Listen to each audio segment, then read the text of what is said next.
Good morning दोस्तों। आज शुरू करते हैं हम कितना सीखा दो कक्षा 4 की पर्यावरण किताब का, पर्यावरण की बुक का। ठीक है, इसमें पहला प्रश्न है उदाहरण सहित स्पष्ट कीजिए। स्पष्ट करना है थलचर, जलचर और उभयचर। ठीक है, मैंने इनको तीनों को लिखा हुआ है।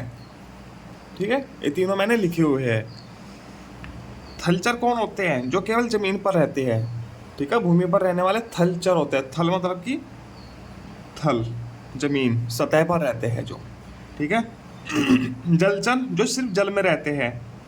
ठीक, उभयचर जो दोनों स्थान पर रहते हैं, जमीन पर भी रहते हैं और पानी में भी रहते हैं, जल में भी रहते हैं। ठीक है, वो उभयचर होते हैं। और एक होता है नभचर। नभ जो आकाश में रहते हैं। ठीक है, उनको नभचर कहते हैं, आकाश में उड़ते रहते हैं जो। ठीक, उनको वो भी सिर्फ नभचर नहीं होते, उनको उभयचर कहा जाएगा।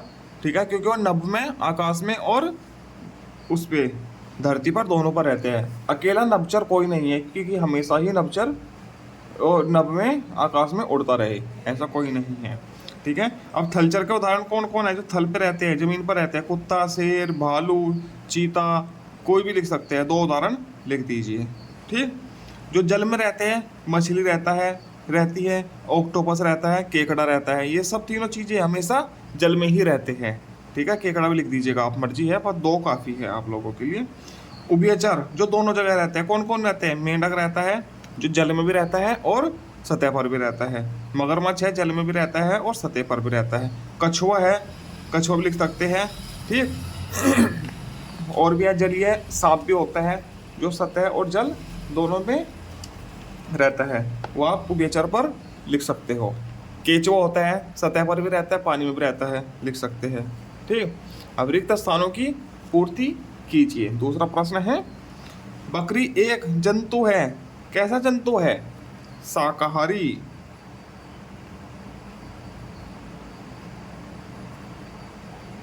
शाकाहारी है ना, वो सिर्फ साग सब्जी खाती है। मछली सांस लेती है, किसकी सहायता से सांस लेती है? गलफड़ो, गलफड़ों की सहायता से सांस लेती है या गलफड़ों के द्वारा सांस लेती है। पत्ती की सहायता से आप सभी कार्य करती है, किसकी सहायता से करती है? अपने सभी कार्य। पत्ती प्रकाश संश्लेषण की क्रिया में पत्ती का कार्य क्या है? भोजन बनाना। ठीक है, भोजन कब बनता है? सूर्य के प्रकाश से। और किसकी सहायता से करती है? क्लोरोफिल से, तो उसका रंग हरा होता है। ठीक है, और कार्बन डाइऑक्साइड और पानी से, इन तीन चीजों से की सहायता से अपने सभी कार्य करती है। क्लोरोफिल, तीन चीजें कैसे आएगी इतने से? में छोटा छोटा करके लिखते हैं।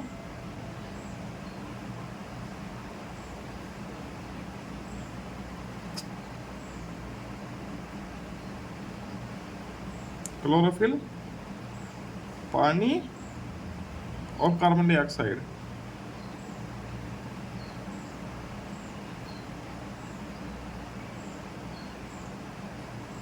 ये तीन चीजें आएगी इसमें। ठीक, पर्वतीय वृक्षों की आकृति होती है, कैसी आकृति होती है? शंक्वाकार। ठीक है, अभी पिछले पार्ट में लिखा था, शंक्वाकार आकृति होती है। ठीक है,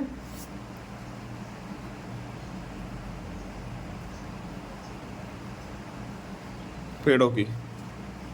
और शहद द्वारा बनाया जाता है। शहद किसके द्वारा बनाया जाता है? श्रमिक मधुमक्खियों के द्वारा, या खाली मधुमक्खी लिख दीजिए, वो भी सही है। पर हम श्रमिक, श्रमिक भी दो प्रकार के हैं, नर और मादा। ठीक है,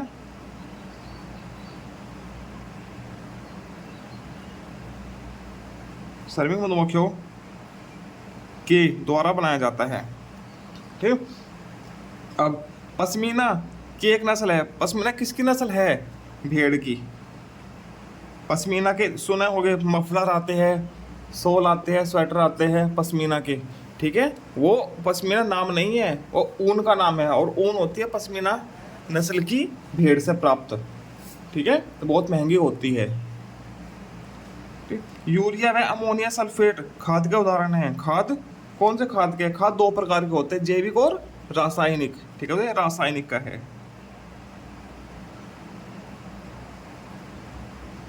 रासायनिक खाद के उदाहरण है। ठीक है, ये ऐसे हो जाएगी सभी। आगे चलते हैं, प्रश्नों के उत्तर लिखिए। ये कुछ प्रश्न दिए गए हैं 3 और नीचे 2 है, कारण बताना है इनका। ठीक है, 5 हो गए टोटल। ठीक है, चलो। गुलाब जल कैसे बनता है? गुलाब जल कैसे बनता है? जो गुलाब की पत्तियां होती हैं, ठीक, उनको जल में डाला जाता है, जल में डालकर धीमी आंच पर पकाया जाता है। ठीक, तो उससे क्या होगा, जो पत्तियां होगी उनका रंग पानी में चला जाएगा और उसको ठंडा करते हैं, फिर पानी में डालकर, ठंडे पानी में डालकर उसको ठंडा कर देते हैं, उसको उसको ही बोलते हैं गुलाब जल। ठीक, इसमें लिखेंगे क्या हम, इसमें ऐसे लिखेंगे हम, थोड़ा ही लिखेंगे, ज़्यादा नहीं लिखेंगे। ठीक, गुलाब की पत्तियों को पानी में पकाकर, ठीक है, गुलाब जल तैयार किया जाता है। ठीक है, ये हम इसमें लिख सकते हैं। ठीक, आगे, मधुमक्खी के छत्ते से में कितने प्रकार की मधुमक्खियां होती हैं, उनके नाम और कार्य क्या है? ठीक है, कितने प्रकार की होती है मधुमक्खी? 3 प्रकार की होती है मधुमक्खी। छत्ते में 3 प्रकार की मधुमक्खियां होती हैं। ठीक है, नाम तो होते हैं रानी, नर श्रमिक और मादा श्रमिक। ठीक है, रानी का क्या काम क्या है? अंडे देना। ठीक है, नर श्रमिक और मादा श्रमिक का इन दोनों का सेम कार्य है, क्या है? फूलों से रस लाना, रस लाना। ठीक है, श्रमिक मतलब कि मजदूरों का काम करती है, फूलों से रस लाना और क्या, छत्ते की साफ सफाई।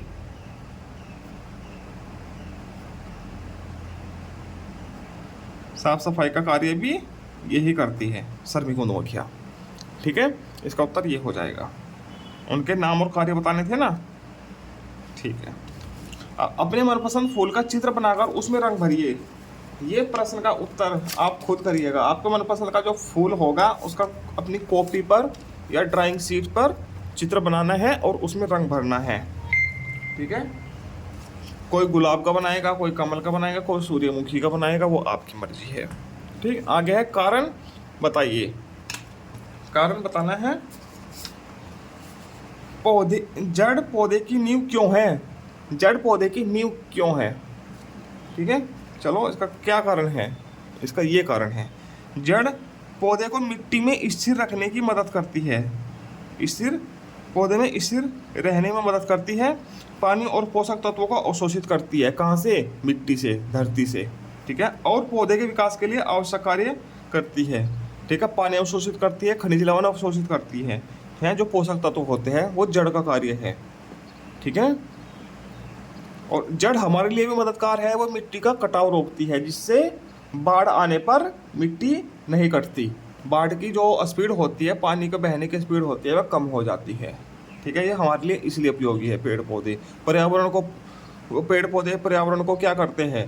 साफ करते हैं। ठीक है, पर्यावरण में जो जहरीले गैसें होती हैं उनको अपनी ओर अवशोषित कर लेते हैं पेड़ पौधे। ठीक है, मगर इसमें जड़ पौधे को, इसमें सिर्फ जड़ पौधे के लिए क्यों आवश्यक है वो पूछा हुआ है, तो पौधे के लिए ही लिखा है। ठीक है, क्यों क्यों आवश्यक है। ठीक है, अगला प्रश्न है, पौधे को, पेड़ों को क्यों नहीं काटना चाहिए? क्यों नहीं काटना चाहिए पेड़ों को? ठीक है, ये आप सभी लोग जानते हैं पेड़ों को क्यों नहीं काटना चाहिए। क्योंकि पेड़ हमको ऑक्सीजन देते हैं, फल देते हैं, फूल देते हैं, औषधि प्रदान करते हैं, पर्यावरण को साफ करते हैं, पर्यावरण प्रदूषण को कम करते हैं। ठीक, लकड़ी देते हैं। तो ये कारण है कि हमको पेड़ों को नहीं काटना चाहिए। इसमें लिखोगे क्या? इसमें ये लिख दीजिएगा, क्योंकि पौधे हमें फल देते हैं। ठीक है, पर्यावरण प्रदूषण को कम करते हैं। ठीक है, पर्यावरण से जहरीली गैसों को अवशोषित करके पर्यावरण प्रदूषण कम करते हैं, हमें ऑक्सीजन देते हैं, औषधि आदि प्रदान करते हैं। ठीक है, ठीक है, इसलिए पेड़ों को नहीं काटना चाहिए। ठीक, आगे चलते हैं प्रश्न संख्या 5 पर। तालिका में लिखी सब्जियों के आगे लिखे कि उनका कौन सा भाग खाने योग्य है। कौन सा भाग खाने योग्य है? ठीक है, टमाटर है। टमाटर क्या होता है? सब्जी है, फल है, ऊपर लगता है, तो उसका फल भाग खाने योग्य है। आलू क्या है? आलू का तना खाया जाता है। आप सभी लोग जानते हैं आलू का क्या खाते हैं हम? तना।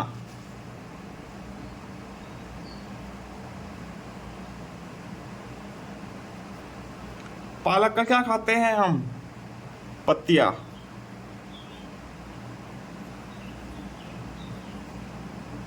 ठीक है। मूली का क्या खाते हैं? तना। मटर का क्या खाते हैं? फल। गाजर का तना। ठीक है, ये चीजें खाई जाती है। ठीक है। मूली का तो, मूली है ना, इसका तना भी खाया जाता है, इसके पत्ते भी खाए जाते हैं। मूली के पत्ते की सब्जी बनती है, दोनों भाग खाने योग्य है। ठीक है। और गाजर के पत्ते तो कोई खाता नहीं। हाँ, जानवर सभी चीज खाते हैं, मगर यहाँ इंसानों का लिखना है इंसान क्या क्या खाते हैं। मूली के पत्ते भी खाए जाते हैं और तना भी खाया जाता है। ठीक। निम्नलिखित कथनों के सामने सत्य तथा असत्य लिखिए। आलू एक भूमिगत तना है। भूमिगत मतलब भूमि के नीचे होता है, सही बात है। सत्य लिखना है।